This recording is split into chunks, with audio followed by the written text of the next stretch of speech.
নতুন সকাল। নমস্কার, আপনাদের সবাইকে শুভ সন্ধ্যা জানিয়ে আমরা শুরু করছি আজকের এখনকার অনুষ্ঠান পরম্পরা আয়ুর্বেদ। ভারতবর্ষের অন্যতম বংশ পরম্পরায় আয়ুর্বেদ চিকিৎসক পরিবার পরম্পরা আয়ুর্বেদ, যারা দীর্ঘ অধ্যাবসায়, গবেষণা এবং আধুনিক প্রয়োগ কৌশলের মাধ্যমে আয়ুর্বেদ চিকিৎসা বিজ্ঞানে নিয়ে আসতে পেরেছে এক নবদিগন্ত এবং নবজোয়ার। সেই পরিবারের এই প্রজন্মের সুযোগ্য উত্তরসূরি আয়ুর্বেদাচার্য ডক্টর দেবব্রত সেন, যিনি বহু দেশের রাষ্ট্রপতি, বহু দেশের প্রধানমন্ত্রী এবং বহু বিশিষ্ট ব্যক্তিবর্গের দ্বারা সম্মানিত। সেই স্বনামধন্য ব্যক্তিত্ব সরাসরি লাইভ ফোন ইন প্রোগ্রামে আপনাদের সামনে। আয়ুর্বেদাচার্য ডক্টর দেবব্রত সেন পরম্পরা আয়ুর্বেদ এই লাইভ ফোন ইন অনুষ্ঠানে অনেক অনেক স্বাগত। শুভ সন্ধ্যা। শুভ সন্ধ্যা আপনাকেও, অবশ্যই শুভ সন্ধ্যা আমার বৃহত্তর পরম্পরা আয়ুর্বেদ আর বৈদ্যস পরিবারের সবাইকে। দিন কিন্তু আস্তে আস্তে এগিয়ে আসছে 8ই জুনের দিকে। 8 জুন আপনার চেম্বার রয়েছে আগরতলা, ত্রিপুরা এবং অনেকগুলো বছর পরে আবার পরম্পরা আয়ুর্বেদের চেম্বার শুরু হতে চলেছে। সুতরাং আমি জানি আগ্রহী বহু মানুষ আছেন, হয়তো দেখাবেন অল্প কিছু মানুষ, কিন্তু দেখাতে পারবেন অল্প কিছু মানুষ, কিন্তু এই চেম্বারটা এখন চালু হলো, এটা মনে হয় একটু আশ্বাস দিয়ে দিলে সকলে ভালো থাকবে। দেখুন, অলরেডি 72 জন নাম লিখিয়েছেন, কিন্তু তার থেকে স্ক্রুটিনি করে আমরা 15 জন ম্যাক্সিমাম আগরতলায় দেখব বলে জানিয়েছি। কারণ আমি সকালে যাব, মোটামুটি ওই দিন ক্লিনিক করে বিকেলের ফ্লাইটে ফিরে আসবো। পরের দিনে আমার একটা সেমিনার আছে। তো মোটামুটি বহু বছর অপেক্ষা ছিল আগরতলাবাসীর। কোভিডের পর প্রথম আমি আগরতলা যাচ্ছি, তার আগে গেছিলাম। তো মোটামুটিভাবে আমি আমার এক্সপার্ট টিম এবং জুনিয়র টিমদের জানিয়েছি যে খুব ক্রনিক এবং জটিল অসুখগুলোকেই দেখব, কেমন, যেগুলো আমি দেখি বেসিক্যালি, তো ওগুলোই দেখব। তো অলরেডি মনে হয় নাম লেখানো কমপ্লিটও হয়ে গেছে। আগরতলার মানুষদেরকে আমি বলবো যে হাতে যথেষ্ট সময় নিয়ে আসবেন, কারণ আমার ক্লিনিকে একটু সময় লাগে। হ্যাঁ, কিন্তু যে 15 জন দেখবেন তারা খুব সৌভাগ্যবান, কিন্তু যারা দেখাতে পারলেন না তারা হতাশ হবেন না। আগামী দিনে আপনার চেম্বার নিয়মিতভাবে এবার থাকবে। একদমই। আর প্রসঙ্গত জানিয়ে রাখি যে ব্লুপ্রিন্টের বেশ অনেকগুলো শাখা কিন্তু এখন আমাদের সাথে যোগাযোগ করেছে পরম্পরা আয়ুর্বেদের সাথে, এবং ব্লুপ্রিন্টের মতো অনেকগুলো শাখা জেলায় এবং কলকাতায় তারা কিন্তু পরম্পরা আয়ুর্বেদের যাবতীয় আইটেম রাখছে। স্ক্রিনে যাচ্ছে। সুতরাং ব্লুপ্রিন্টে গিয়ে যদি আপনারা পরম্পরা আয়ুর্বেদের মেডিসিন খোঁজ করেন, তারা কিন্তু আপনাকে অবশ্যই সহযোগিতা করবেন। আজকে চলে আসে বিষয়, সবসময় ক্লান্ত থাকেন, একটা প্রশ্ন চিহ্ন আপনাদের আমাদের কাছে। আজকে এটা নিয়ে প্রশ্ন নিয়ে এগোনো যে সবসময় ক্লান্তি অনুভব করেন, সবসময় ক্লান্ত থাকেন কেন? প্রথমত বলবো, যেটা যেমন বললাম যে ব্লুপ্রিন্ট পরম্পরা আয়ুর্বেদের যাবতীয় মেডিসিন রাখছেন এখন, ঠিক তেমনি একইভাবে আপনাদের পাড়ারও কিন্তু প্রচুর ওষুধের দোকান এখন পরম্পরা আয়ুর্বেদের যাবতীয় মেডিসিনস রাখছেন। সুতরাং আপনাদের পাড়ার দোকানেও পরম্পরা আয়ুর্বেদের মেডিসিন আপনারা খোঁজ করুন। এর বাইরে যদি কোনো মেডিসিন আপনি মনে হচ্ছে পাচ্ছেন না, আপনি www.parampara.online থেকে কালেক্ট করতে পারেন, অথবা আমাদের এক্সপার্ট টিমে যদি হোয়াটসঅ্যাপ করেন, তারাও আপনার বাড়ির ঠিকানায় পাঠিয়ে দেওয়ার চেষ্টা করবেন। চলে আসি আজকের টপিক্সে। ভীষণ প্রাসঙ্গিক এবং খুব গুরুত্বপূর্ণ একটা আলোচনা নিয়ে আজকে রবিবাসরীয় আড্ডায় আমি এবং অবশ্যই আপনাদের ভীষণ কাছের এবং ভীষণ মনের মানুষ দিদি তো আছেনই। সব কিছু মিলিয়ে যেটা বলবো সেটা হচ্ছে যে আপনি কি সবসময় ক্লান্ত বোধ করেন, দুর্বল লাগে সব সময়?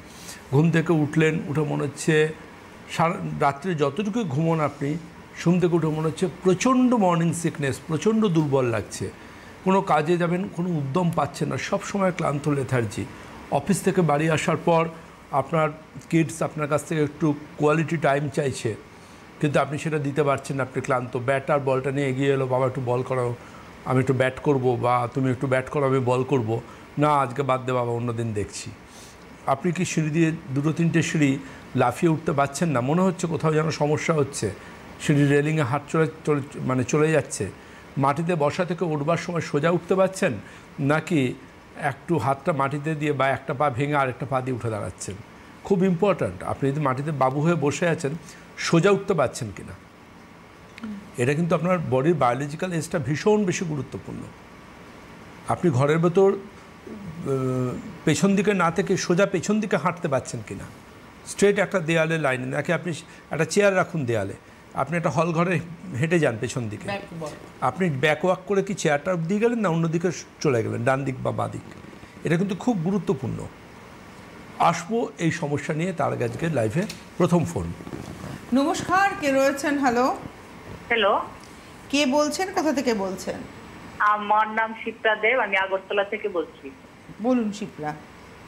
হ্যাঁ, বলছিলাম যে আমার প্রচন্ড গ্যাসের প্রবলেম আছে। আমার বয়স হয়েছে 60, তার জন্য আমি সোনোগ্রাফিও করিয়েছি, তখন কিছু সোনোগ্রাফি করা মানে সময় নষ্ট, অর্থ নষ্ট। গ্যাসের সমস্যায় সোনোগ্রাফি কোনো রিপোর্ট আপনাকে দেবে না। কি করলে হবে? ওইটি এন্ডোস্কোপি, ইউজিআই এন্ডোস্কোপি। হ্যাঁ, দাদাভাইকে বলছি আগরতলা কোথায় বসবেন? জানি না আমি কোথায় বসবো, শুধুমাত্র বলতে পারবে এক্সপার্ট টিম। কেমন? এক্সপার্ট টিমে ফোন করব না? একদম, ওনারা বলতে পারবেন। এবং অলরেডি অল সিট মনে হয় ফিল আপ, আপনি রিকোয়েস্ট করে দেখুন। আর তারা এর পাশাপাশি বলে দেবো, আমার ক্লিনিকে আপনি সঙ্গে থাকুন। আমার ক্লিনিকে ঠিক 24 ঘন্টা থেকে 48 ঘন্টার মধ্যে এক্সপার্ট টিম জানিয়ে দেবে কোথায় বসবো। তার আগে হয়তো এক্সপার্ট টিমকে আপনারা কেউ জিজ্ঞাসা করবেন না কোথায় বসবেন, কারণ এটা আলাদা ইভেন্ট ম্যানেজমেন্ট টিম ঠিক করে। ইভেন্ট ম্যানেজমেন্ট ঠিক চেম্বারের ঠিক 24 থেকে 48 ঘন্টা আগে আমাদের এক্সপার্ট টিমে জানিয়ে দেয় যে তারা কোন জায়গায় আমাদের বসার ব্যবস্থা করেছে, সেই মতো আমরা বসি। সুতরাং আপনারা কোথায় বসবো প্রশ্নটা করা অমূলক। আগরতলায় যাচ্ছি, আগরতলা শহরে বসবো, বা যে কোনো জায়গায় যাচ্ছি সেই শহরে বসবো। কোথায় বসবো সেটা তাদের দায়িত্ব, এক্সপার্ট টিমের দায়িত্ব ক্লিনিকের 24 ঘন্টা আগে আপনাকে জানিয়ে দেওয়া। আমরা ছিলাম যেখানে সবসময় ক্লান্ত থাকেন, আপনি বললেন যে ব্যাকওয়াক একজন স্ট্রেট হাঁটার কথা। একজন পেশেন্ট সেদিন ক্লিনিকে এসেছিলেন আমার, তো কসবা ক্লিনিকে। তো আমার দক্ষিণ কলকাতার ক্লিনিক, যেটা রুবি হসপিটালের পাশে, মানে রুবির মোড়ের পাশেই। তো ওই কসবা ক্লিনিকে এসেছিলেন, তিনি বলছিলেন আমাকে, ডক্টর আমি খুব দুর্বল ফিল করি, খুব দুর্বলতা। ভদ্রলোকের 48 বছর বয়স, এবং তিনি এতটাই দুর্বল বোধ করেন যে সপ্তাহে রোববারের জন্য অপেক্ষা করে থাকেন। কি না রোববার দিন তিনি একটু ঘরের মধ্যে সোফায় হেলান দিয়ে বসে থাকতে পারবেন। মানে এমন একটা মানুষ, একটা 48 বছরের মানুষ, তিনি না প্রোডাক্টিভ কোনো ফিজিক্যাল অ্যাক্টিভিটি করেন, না কোনো রকম কোনো বাচ্চাদের সময় দিচ্ছেন না। মানে দেখুন, একটা বাচ্চার কাছে তার বাবা হয় হিরো, বাবাকে এমন হতে হবে, বাবা তুড়ি মেরে তার বয়সকে এইভাবে সাপ্রেস করতে পারবেন। সেই জায়গায় নিজেকে নিয়ে যেতে হবে, নিজের ফিটনেস দিয়ে, নিজের এনার্জি লেভেল দিয়ে, নিজের প্রোডাক্টিভিটি দিয়ে। কিন্তু বলছেন আমি সবসময় দুর্বল, এবং সেই দুর্বলতার জন্য তিনি অনেক কিছু নেন। তিনি বিভিন্ন রকম ওষুধের দোকানে গিয়ে ভিটামিন খেয়ে দেখেছেন, কিন্তু না, ভিটামিন তো দুর্বলতার ওষুধ নয়। কিন্তু উনি তার থেকে শুনে খেয়েছেন। বিভিন্ন রকম টিভির বিজ্ঞাপন দেখে বা পেপারের বিজ্ঞাপন দেখে বিভিন্ন রকম ট্যাবলেট ক্যাপসুল খেয়েছেন, তাতেও কোনো লাভ হয়নি, কোনো কিচ্ছু হয়নি। তো তিনি যখন আমার ক্লিনিকে এলেন, আমি বললাম যে আপনাকে আমি কোনো অ্যাডভাইসই এখন করব না, আপনি দুটো পরীক্ষা করে আমার কাছে আসুন, জাস্ট দুটো পরীক্ষা। 1 নম্বর পরীক্ষা আমি লিখলাম ব্লাডের হিমোগ্লোবিন, 2 নম্বর পরীক্ষায় লিখলাম ভিটামিন B12, 3rd পরীক্ষায় লিখলাম vitamin D25 hydroxy, D2 and D3। বললাম এই টেস্টগুলো করে নেক্সট যে ডেটটা আমার যে ক্লিনিকে পাবেন, আপনি এক্সপার্ট টিমে বলবেন, ওরা আপনাকে একটা ডেট করে দেবে, রিপোর্ট দেখানোর আছে, বা রিপোর্টটা আপনি হোয়াটসঅ্যাপে পাঠান, ওরা আপনাকে জানাবেন। তো রিপোর্টগুলো যখন এলো আমার কাছে, উনি হোয়াটসঅ্যাপে পাঠালেন এক্সপার্ট টিমের কাছে, আমি রিপোর্টগুলো দেখলাম। ওনার হিমোগ্লোবিন কিন্তু 14.2, যেটা অ্যাবাভ মানে একদম নর্মাল। উনি ভিটামিন B কমপ্লেক্স বা B12 টেস্ট করতে দিয়েছিলাম, যথেষ্ট ভালো জায়গায় আছে, কারণ উনি মাছ মাংস ডিম সব কিছু ঠিকঠাক খান। যারা মাছ মাংস ডিম ঠিকঠাক খান তাদের ভিটামিন B কমপ্লেক্স বা B12 ঠিকঠাক থাকবে। আর যারা নিরামিষাশী তাদের আলাদা করে ভিটামিন B কমপ্লেক্স খেতে হবে ডাক্তারবাবুদের পরামর্শ নিয়ে ব্লাড টেস্ট করে, কারণ আমিষ খাবার ছাড়া নিরামিষ খাবারে ভিটামিন B12 বা B কমপ্লেক্স নামমাত্র থাকে, তাতে শরীরে কোনো ঘাটতি চাহিদা একদমই পূরণ হয় না। এটা পরিষ্কার। আমি নিরামিষ বা আমিষের পক্ষ নই, যেটা সায়েন্স বলছে আমি সেটা বলছি। তারপরে যখন ভিটামিন D25 হাইড্রক্সি টেস্টটা দেখলাম দ্যাট ইজ 11.2। প্রসঙ্গত বলে রাখি, এই ভিটামিন ডি যেটা 11.2 ওনার দেখলাম, এটা 20-র নিচে হচ্ছে বিপজ্জনকভাবে কম। বিপজ্জনকভাবে কম, এবং 20 থেকে 30 হচ্ছে ইনসাফিসিয়েন্ট। 30-এর উপরে হলে কিছুটা নর্মাল। ম্যাটারটা যেটা দাঁড়াচ্ছে সেটা হচ্ছে যে এই যে ভিটামিন ডি প্রচুর পেশেন্টদের কিন্তু ঘাটতি আছে, বিশেষ করে যারা ঠিকঠাক ডায়েট বা খাওয়া দাওয়া করেন না, সূর্যের আলো যারা ঠিকঠাক বেরোন না, এই ধরনের মানুষদের ক্ষেত্রে খুব কম্প্রোমাইজ হয় এই জায়গাটা। এবার ভিটামিন ডি কমে যাওয়ার অনেকগুলো সংকেত শরীর দেয়, তার মধ্যে ক্লান্তি হচ্ছে একটা অন্যতম ব্যাপার। দ্বিতীয় হচ্ছে কারোর সাথে ধরুন একটু কথা কাটাকাটি, একটু আর্গুমেন্ট, বাস ট্রেনে কারোর সাথে একটু ওঠা বসা নিয়ে সমস্যা হলো, কিংবা কারোর সাথে ধরুন কেউ ড্রাইভ করছেন, অন্য কোনো গাড়ির সাথে একটু কোনো সামান্য আর্গুমেন্ট হলো, বুকের ভেতর বা কোর্ট কেস আছে বা কোনো সমস্যা আছে, বুকের ভেতর ঢিপ ঢিপ ঢিপ ঢিপ ঢিপ ঢিপ প্যালপিটেশান। তাহলে ফ্যাটিক যেমন বা একটা ক্লান্তি যেমন একটা লক্ষণ ভিটামিন ডি ডেফিসিয়েন্সির, আরেকটা অন্যতম কারণ হচ্ছে, আরেকটা অন্যতম লক্ষণ হচ্ছে কিন্তু ঠিক এই রকম প্যালপিটেশান, অ্যাংজাইটি, স্ট্রেস টেনশন, অ্যাংজাইটি শুধুমাত্র মনের অসুখ নয়। ভিটামিন ডি কমে গেলেও কিন্তু এই ক্লান্তি, অবসন্নতা, হতাশা আসতে পারে, ফ্রাস্ট্রেশন আসতে পারে। এর সবচেয়ে মজার কথা কি, আমরা যে খাবারটা খাই, প্রতিদিনের খাদ্য তালিকায় আমাদের তো ক্যালসিয়ামের প্রয়োজনীয়তা আছে। এই যে ক্যালসিয়ামটা আমরা বিভিন্ন আইটেম থেকে আমাদের শরীরে যাচ্ছে, মিল্ক প্রোডাক্ট থেকে, অন্যান্য আইটেম থেকে, এই ক্যালসিয়াম কিন্তু পুরোপুরি আমাদের হাড় অবধি নিয়ে যাচ্ছে ভিটামিন ডি3। এই ভিটামিন ডি3 না থাকলে ক্যালসিয়ামকে আমাদের ইন্টেস্টাইন থেকে অ্যাবজর্ব করে কিন্তু হাড় অবধি পৌঁছতে পারত না। সুতরাং যাদের কিন্তু জানবেন এই ধরনের সমস্যা আছে, অর্থাৎ ভিটামিন ডি কম পরিমাণ আছে, তাদের কিন্তু হাড়ের সমস্যা আসার সম্ভাবনা খুব বেশি। এমন কিছু অসুখ আছে যে অসুখগুলো কিন্তু এই অ্যাবজর্ব করে যে আমাদের ইন্টেস্টাইন বা ক্ষুদ্রান্ত, তার কিন্তু সমস্যা আসে, যেমন corn disease, IBD, ulcerative colitis. এই অসুখগুলো হচ্ছে এমন কিছু বলতে পারেন অটো ইমিউন ডিজিজ টাইপের অসুখ, যেগুলো আমাদের ইন্টেস্টাইন বা লুমেনা হয়ে থাকে। এবং এই ধরনের অসুখগুলো হলে তখন কিন্তু যথেষ্ট পরিমাণ ক্যালসিয়াম আমাদের ব্লাডে অ্যাবজর্ব হয় না, এবং এই যথেষ্ট পরিমাণ ক্যালসিয়াম যখন ব্লাডে অ্যাবজর্ব হচ্ছে না, ক্রমশ কিন্তু তার হাড় দুর্বল হয়ে পড়ছে। হাড় দুর্বল হচ্ছে বলেই কি মানুষটা দুর্বল হয়ে যাচ্ছে? না, শুধু এটা একটা কারণ। হাড়ের দুর্বলতা হচ্ছে একটা কারণ, মানে একটা লক্ষণ বলতে পারেন, লক্ষণ।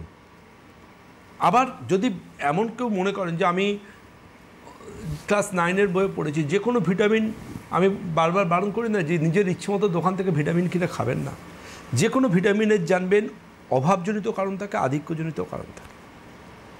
অতিরিক্ত পরিমাণ যদি কেউ মনে করেন যে আমি ভিটামিন ডি কম ছিল, আমি ডাক্তারবাবু খেতে বলেছেন, আমি খেয়েই যাচ্ছি, অথবা তারপরে মনে হলো হঠাৎ কিছুদিন বাদে আবার দুর্বল লাগছে, খেয়েই যাচ্ছি, এই অতিরিক্ত পরিমাণ ভিটামিন ডি খাওয়ার ফলে কিন্তু কিডনিও ক্ষতিগ্রস্ত হতে পারে, রক্তে ক্যালসিয়াম অতিরিক্ত মাত্রায় বেড়ে গিয়ে।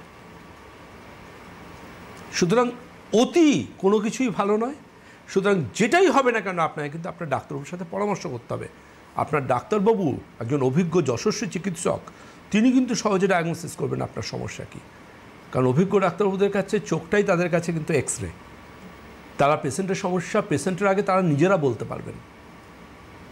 এর ক্লিনিক্যাল অ্যাসপেক্ট ভীষণ ইম্পর্ট্যান্ট।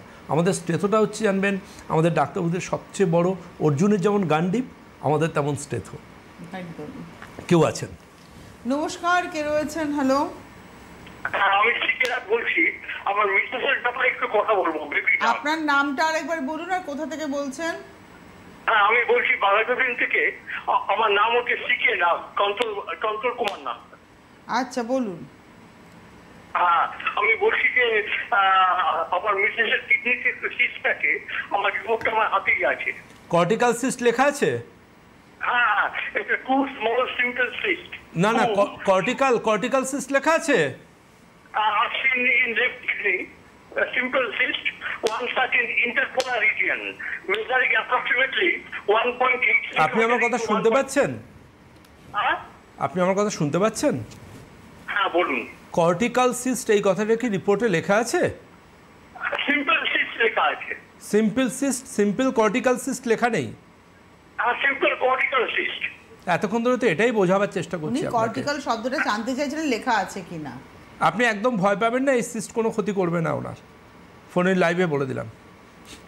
অকারণ টেনশন করবে না, এই সিস্ট ক্ষতিকার মানে ওনার কোনো ক্ষতি সহজে করবে না। কেমন? ভেরি রেয়ার কেস ছাড়া এই সিম্পল কর্টিক্যাল সিস্ট আপনার ক্ষতি করবে না। আপনি খালি 6 মাস ছাড়া একবার আল্ট্রাসোনোগ্রাফি করে দেখবেন যে সিস্টগুলো বড় হচ্ছে কিনা বা সংখ্যায় বাড়ছে কিনা, এটুকুই। সঙ্গে থাকুন। খুব গুরুত্বপূর্ণ যে জিনিসটার উপর আলোচনা বা আলোকপাত করার প্রয়োজন আছে সেটা হচ্ছে ভিটামিন ডি। ভিটামিন ডি নিয়ে যখন আলোচনা করছি আমরা, ভিটামিন ডি কিন্তু আমাদের শরীরে আসার রাস্তা 3টে। কী কী 3টে? প্রথম হচ্ছে ভিটামিন ডি আমাদের শরীরে আসার রাস্তা হচ্ছে সূর্যের আলো। এবার সূর্যের আলোর সাইড এফেক্ট আছে। কী সাইড এফেক্ট? প্রথম সাইড এফেক্ট হচ্ছে আমাদের ত্বককে বুড়ো করে দেয়। Pigmentation, fine lines, dark circle এগুলো করে ত্বককে এজিং প্রসেস খুব ফাস্টার করে দেয়, সায়েন্স বলছে। সূর্যের আলোর দ্বিতীয় খারাপ দিক কি? ত্বকের ক্যান্সারের অন্যতম কারণ হচ্ছে সূর্যের আলো। কিন্তু সকালের হালকা সূর্যের আলো ভীষণ গুরুত্বপূর্ণ ভিটামিন ডি সিনথেসিসের জন্য, কারণ ভিটামিন ডি সিনথেসিস হয় কিন্তু আমাদের ত্বকে। সূর্যের আলো আমাদের ভিটামিন ডির খামতি অনেকটাই পুষিয়ে দেয় যদি সেটা হালকা সকালের, ভোরের বা বিকেলের দিকে সূর্যের আলো আপনি নেন, যতটা সম্ভব এক্সপোজ ড্রেস পরে। যাদের ব্যালকনিতে একটু রোদ্দুর আসছে, বেডরুমে একটু রোদ্দুর আসছে, ওই রোদ্দুরটাকে যদি তারা কিছুক্ষণ থাকেন, কোনো সানস্ক্রিন ইউজ না করে। নাম্বার 1 এটা। নাম্বার 2 কি? Number 2 supplements. So many supplements আছে যেগুলো ডাক্তারবাবুর পরামর্শ নিয়ে খেতে হবে, নিজের ইচ্ছে মতো নয়। আর নাম্বার 3 হচ্ছে ফুড। খাবারের মধ্যে থেকে এমন কিছু খাবার আছে যেগুলো কিন্তু ভিটামিন ডি তৈরি করতে অনেক হেল্প করে। যেমন ধরুন তৈলাক্ত মাছ, যে মাছগুলোর প্রচুর পরিমাণ অয়েলি ফিশ। সালমান টুনা বললে তো এখন এখানকার মার্কেটে পাওয়া যায় না। ইলিশ মাছ খুব ভালো সোর্স, বা যে সমস্ত সামুদ্রিক তৈলাক্ত মাছ সব কিছু ভালো সোর্স। চিজ ভালো সোর্স, চিজ। এবং নট অনলি দ্যাট, ভীষণ ভালো সোর্স কিন্তু চিজ ছাড়াও মিল্ক বা ডেয়ারি প্রোডাক্টও। এবং আসবো আলোচনা। কেউ আছেন? নমস্কার, কে রয়েছেন? হ্যালো। হ্যাঁ, আমি বলছিলাম মেদিনীপুর থেকে। হ্যাঁ, নাম কি? বলছি যে আমার নাম অপর্ণা। বলুন। আর বলছিলাম যে আমার হাড় ক্ষয় -3 আছে, এটা কি খেলে আমার হাড় ক্ষয় মোটামুটি একটু ঠিক হবে? আর হাত পায়ে কি আছে? হাড় ক্ষয় ধরা পড়ছে আর কি, ভিটামিন ওই টেস্ট করছে আর কি, ওইটা -3 পয়েন্ট হয়েছে 1। হ্যাঁ, আপনার হ্যাঁ, আপনার হাড় ক্ষয়ে গেছে। হ্যাঁ হ্যাঁ। তো হাড় ক্ষয় বলে তো কোনো অসুখ হয় না, মানে ওটার একটা নির্দিষ্ট টার্মস আছে মেডিকেল সায়েন্স অনুযায়ী। তো আপনার কি কোনো ওষুধ খেয়ে এটা ঠিক হবে কি হবে না সেগুলো পরের কথা। আসল আপনার এই বনির ডিজেনারেশন কেন হচ্ছে সেটা জানতে হবে। কেমন? তার জন্য আপনার যা রিপোর্টপত্র আছে পাঠাবেন। এখন পাঠালে 6 মাস পর না 8 মাস পর কবে ডেট পাবেন দেখুন, সেই ডেট অনুযায়ী ক্লিনিকে আসবেন, তখন আমরা আপনার সাথে কথা বলতে পারবো। হাড় ক্ষয়ের কোনো ওষুধ খেয়ে হাড় ক্ষয় আটকে দেওয়া, ওরকম ওই ট্রেন বাসের বা ওই ধারে যে দেখবেন ওই গোপনে নেশা ছাড়ান, ওই রকম কিছু অশিক্ষিত মানুষদের জন্য হয়তো আপনারা জিজ্ঞাসা করেন। আমাদের মেডিকেল সায়েন্সটা এরকম নয়, আয়ুর্বেদ সায়েন্সটা এরকম নয়, ঠিক আছে? আয়ুর্বেদ সায়েন্সের ব্যাপ্তি অনেক বড়। রিপোর্ট পাঠান, দেখুন কোন মাসে ডেট পান, সেইভাবে আসবেন, রিপোর্ট দেখে কথা বলবো। চিজ তো খুব ভালো একটা সোর্স। এর বাইরে কিন্তু আরেকটা খুব ভালো সোর্স হচ্ছে এখনকার জেনারেশনের কাছে খুব প্রিয়, দ্যাট ইজ মাশরুম। মাশরুম ভীষণ এফেক্টিভ ভিটামিন ডির ঘাটতি পোষাবার জন্য। আর ভিটামিন ডির ঘাটতি পোষাবার জন্য কিন্তু ডিমের কুসুম, অনেকে ধরুন জিম টিম করেন, এক্সারসাইজ করেন, এগের হোয়াইট পার্ট খান, কিন্তু ডিমের কুসুমে কিন্তু ভিটামিন ডি সমৃদ্ধ। ওটা কিন্তু খাওয়া ভীষণ প্রয়োজন যাদের ভিটামিন ডির ডেফিসিট আছে তাদের জন্য। এর বাইরে ধরুন আমরা খুব গুরুত্ব দিয়ে বলি, ভিটামিন ডি ডেফিসিট আরও কিছু মানুষদের হতে পারে, কিছু ওষুধের সাইড এফেক্টও হতে পারে। অনেকে দেখবেন ওজন কমাবার জন্য স্টমাকের সার্জারি করেন। ওই ওজন কমাবার জন্য যারা স্টমাকের সার্জারি করেন তাদেরও ভিটামিন ডি ডেফিসিয়েন্সি হতে পারে। এরকম আরও অনেক কারণ আছে, কিন্তু ভিটামিন ডির জন্য যে সমস্যাগুলো আসে তার চিকিৎসা সঠিকভাবে করা দরকার। তা না হলে আগামী দিনে আরও অনেক সমস্যা শরীরে আসতে পারে। আমাদের তো সময়টা শেষ হয়ে যায়, কিন্তু আলোচনা অনেক বাকি থেকে যায়।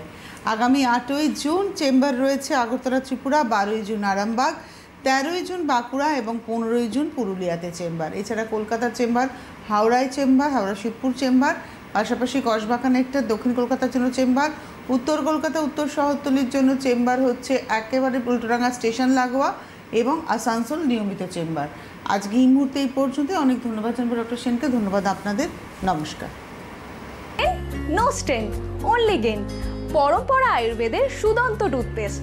মুক্তোর উজ্জ্বলতা ও প্রাণোচ্ছল হাসি ফিরে আসুক আপনার আত্মবিশ্বাসে। আয়ুর্বেদাচার্য doctor Debabrata Sen formulation.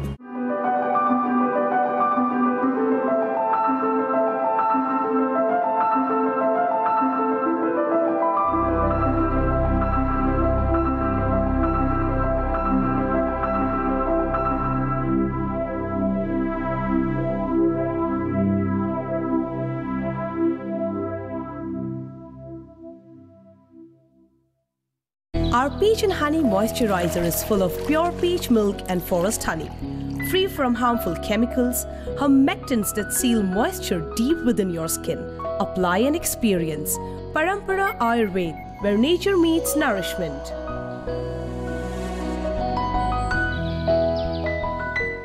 Red Carpet Mixed Essential Oil is a unique formulation from the House of Parampara Ayurveda. This elixir not only provides intense moisture and nourishment to the skin, but also helps to reduce aging. Discover the power of nature's secret in every drop. Parampara, where nature meets purity. Embark on a journey to radiant skin. Unveil the power of nature with our 10% vitamin C serum. Potent stable formula that is derived from mixed citrus fruits, increases efficacy of sunscreen, fights free radical, free from harmful chemicals. Elevate your skincare ritual at Parampara Ayurveda, where tradition meets beauty.